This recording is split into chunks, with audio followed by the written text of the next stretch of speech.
Hi guys, welcome to Skincare 101. This tutorial is just a rundown of the basic steps that should be a part of anyone's skincare routine. And we're also going to go over some lifestyle situations since those can directly attribute to what's going on with our skin. And then we're going to go over the 4 basic steps that should be a part of anyone's routine, and we'll go into minor details within those 4 steps. So we're going to start with lifestyle. Your lifestyle can directly reflect onto your skin, meaning if you're not doing everything you can to have a healthy mind, body, and spirit, then those things are going to make the outside of your skin reflect that. So we're just going to go over some of the things, not all of them, just really common lifestyle choices that can affect the skin's appearance. The first one is sleep. Sleep is so important because that's when our bodies regenerate and heal. But if you're depriving yourself of sleep or you can't sleep, then your body and skin will show that the healing process was interrupted in some way. You'll experience bags, puffiness, dark circles, headaches, discoloration, dullness, and loss of moisture. So the next one is hormones. Everyone knows that when Aunt Flo comes to make her monthly visit, our skin can get a little crazy. Well, the same goes for if you're taking medications or for if you're pregnant. Your skin can just wreak havoc. So our next concern is smoking cigarettes. Tobacco and smoking tobacco has been proven to cause premature aging and wrinkles. It's also associated with very serious skin conditions, including psoriasis and certain types of skin cancer. As you can see by the two twins, one smokes, one doesn't. Smoking or tobacco smoke actually stops blood flow in the skin, which is needed for cell renewal, and it actually stunts collagen and elastin growth, which is needed to make nice supple skin. And when you lose it, that's when you get a wrinkle. Also, it's been proven that to smoke in sunlight, the ultraviolet rays mixed with the smoke are actually a lot stronger and cause a lot more damage than they do on their own. So that's another thing to think about. The next one is overindulging in drugs and alcohol. We all do it, but going too far and doing it too often can really cause damage to the inside as well as the outside. And I'm mad at this girl. She still tries to put her eyebrows on, so that's cool. But all in all, it's not a good time. So not eating enough healthy foods can play a big role. If you're eating nothing but junk food, it's really going to show on the outside because it has absolutely no nutritional value whatsoever. So it's really important that you try to incorporate some really healthy options so your skin and your mind and your body can really sustain optimal health. Water is so important for so many reasons, but I'm going to try to keep it in the skin realm. First of all, we're made up of 70% water, and the biggest organ on us is our skin. It's the biggest organ we have, so it's really important to drink as much water as you can, at least 8 glasses a day, to really help your body function properly and to get the right kind of energy that you need. You really want to stay away from carbonated high fructose corn syrup, which is really what soda is, and try to limit your alcohol intake.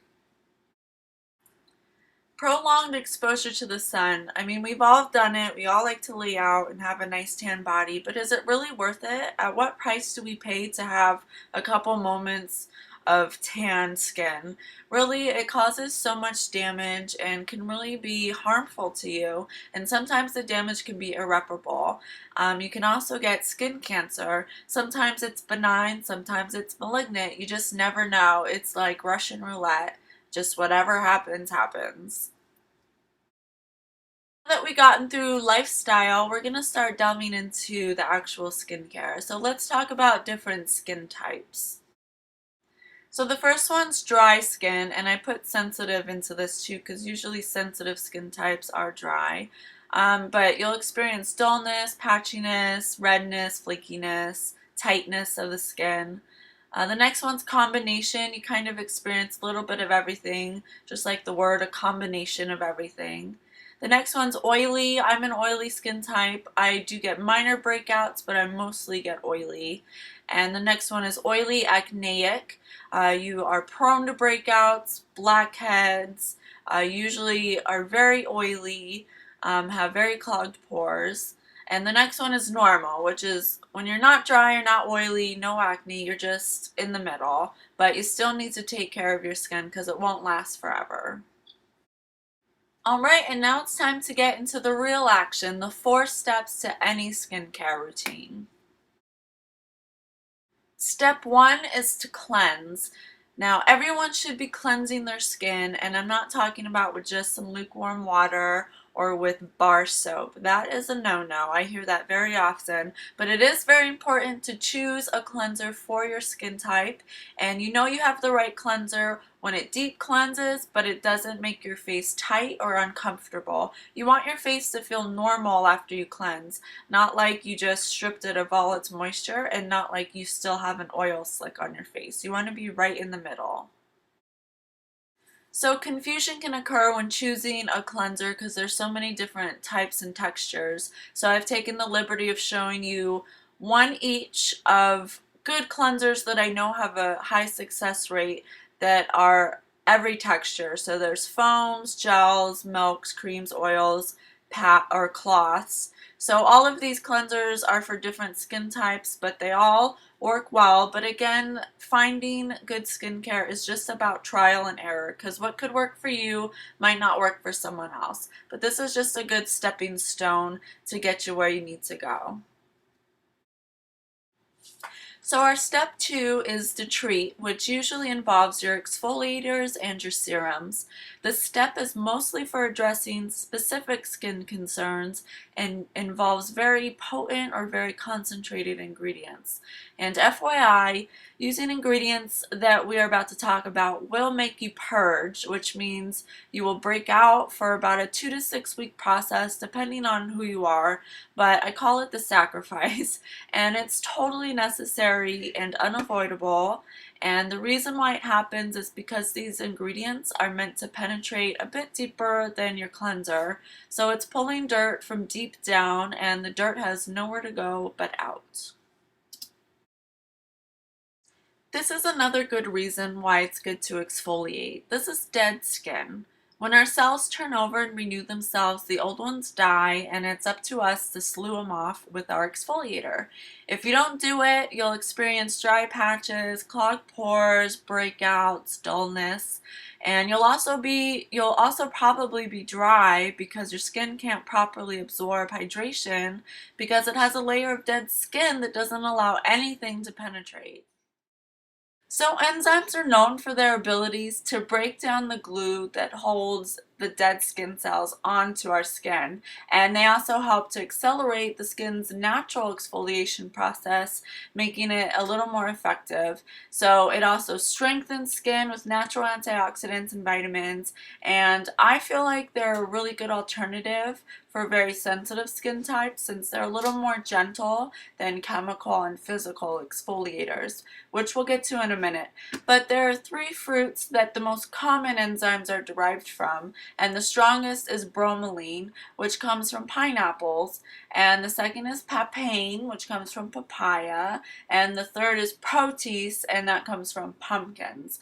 So most enzyme treatments come in a mask form, so you only have to use them once or twice a week.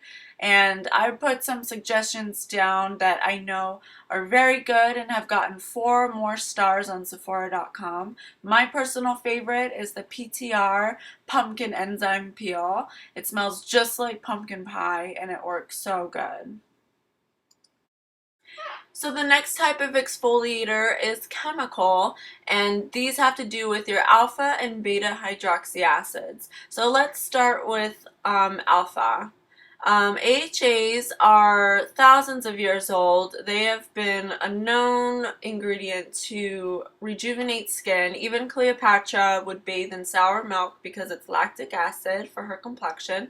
So they've been around a while, and the most common forms of alpha hydroxy acids come from apples, which is malic acid, milk, which is lactic, and sugarcane, which is glycolic, which is a really common. So I prefer AHAs for people with dry skin or people with wrinkles or hyperpigmentation, and I prefer this because they're what's called water soluble. So they're really good for surface damage, and what water soluble means is that they only penetrate the first layer of skin, the epidermis. So that's why they're good for surface stuff, and they're usually really hydrating, more hydrating than a beta hydroxy acid, which is what we'll get to right now. So beta hydroxy acids, or BHAs, are a little bit stronger than AHAs, and they penetrate a little bit deeper. So they're what we call oil soluble. So they go below the epidermis and actually can go into a pore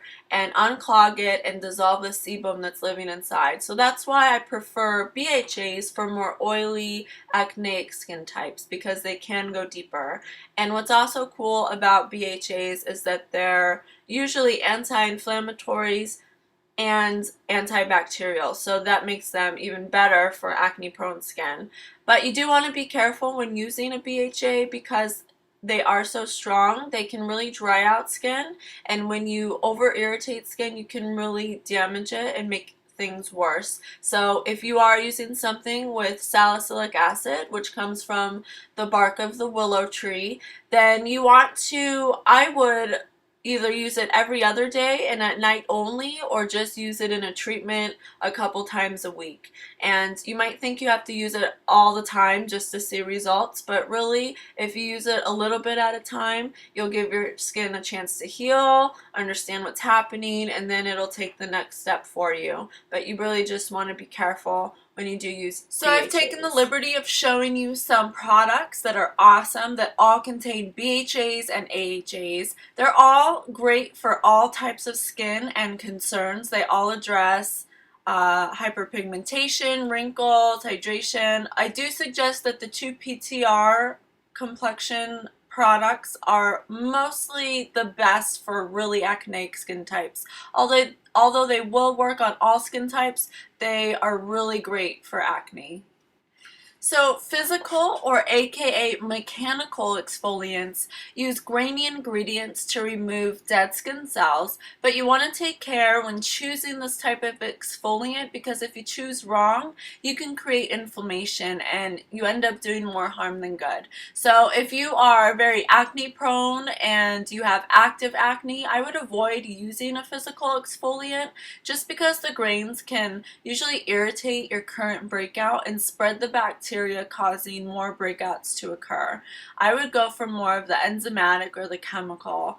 But when you are choosing your exfoliator, you do want to make sure that you choose the ones that have perfectly spherical beads so they don't leave mini scratches or micro tears on the surface of the skin, which lead to inflammation. So when you read the box, you want to look for any of these. You want it to say jojoba beads, synthetic micro beads, crushed up rice beads, microdermabrasion crystals, sifted almond or walnut shells, things like that. And then you know that the time has been taken to make these grains perfectly spherical so they glide against the skin instead of creating scratches on the skin.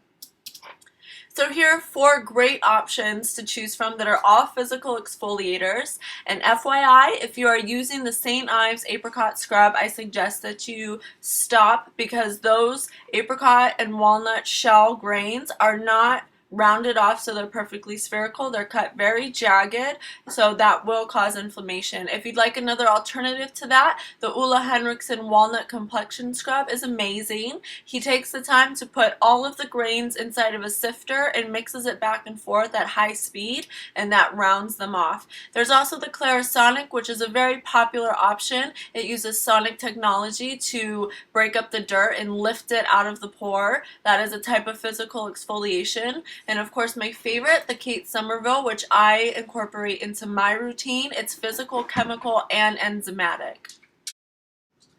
Serums are awesome. They're one of my favorites because they can really benefit any routine and help make it more effective.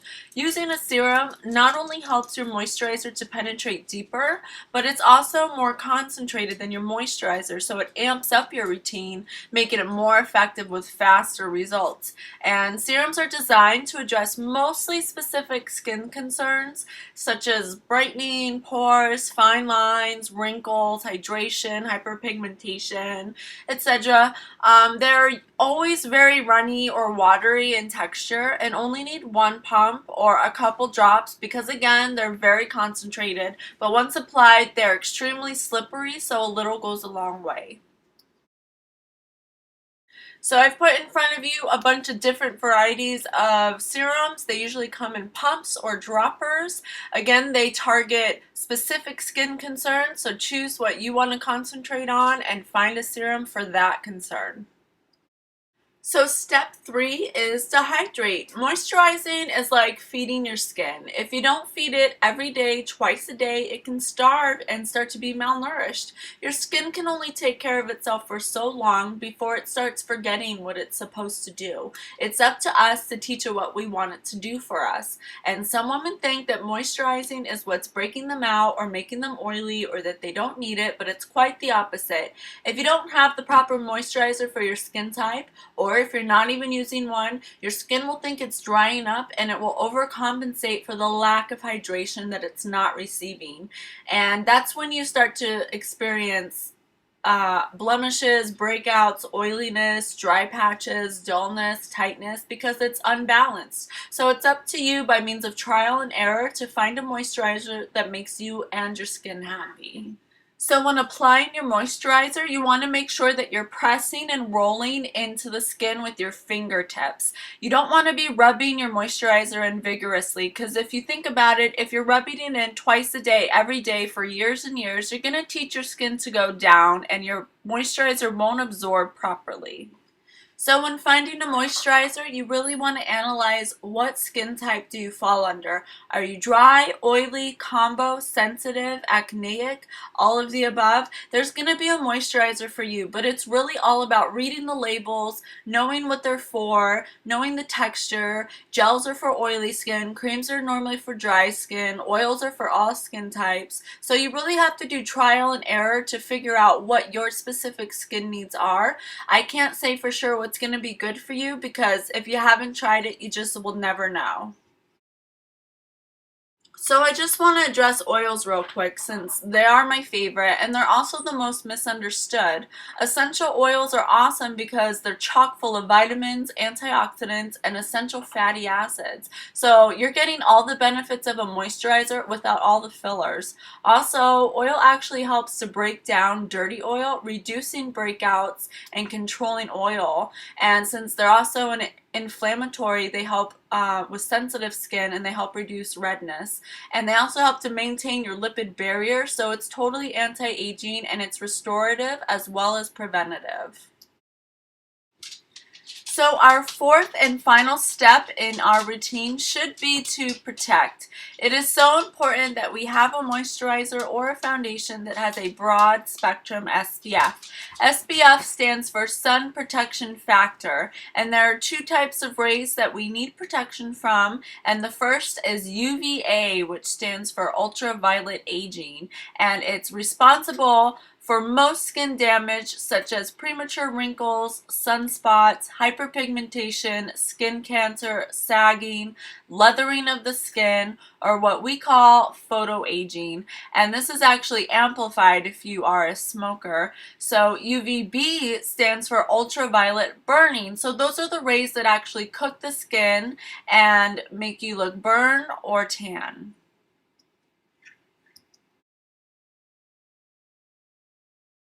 So if you insist on being tan, that's fine, but just at least make sure that your foundation matches your neck and chest and isn't 5 shades lighter than your whole entire body. These are just some types of skin cancer. If you notice any of these marks on your body, I do suggest you go consult your physician because it could be very detrimental to your health and it could even lead to death if gone unchecked. So a safer and better alternative to sun tanning is to fake bake. There are plenty of ways to do it. My favorite brand is Saint Tropez because it's never orange, but you just want to make sure that you rub it in all the way and that you don't end up looking like this guy because he got in a fight with his spray tan. I don't know what happened, but here are some examples of some great moisturizers with SPF. I also put in some foundations that with SPF, and I put in some tinted moisturizers if you're not into wearing foundation. Alright you guys, so that concludes Skincare 101. I hope it was helpful. If you have any questions, please let me know. This picture that you're seeing right now is my current routine, starting with the Josie Maran Argan Cleansing Oil, and my exfoliator is the Kate Somerville Exfoliate, which I do twice a week. I use my quercetin and oak face serum every day and night, my Pure Maracuja oil, and my Korres Wild Rose Moisturizer. Oh, those are my nighttime moisturizers. And my day moisturizer is the Perricone Super Plus Turmeric and Curcuminoid Brightening SPF Moisturizer. Thanks guys, bye!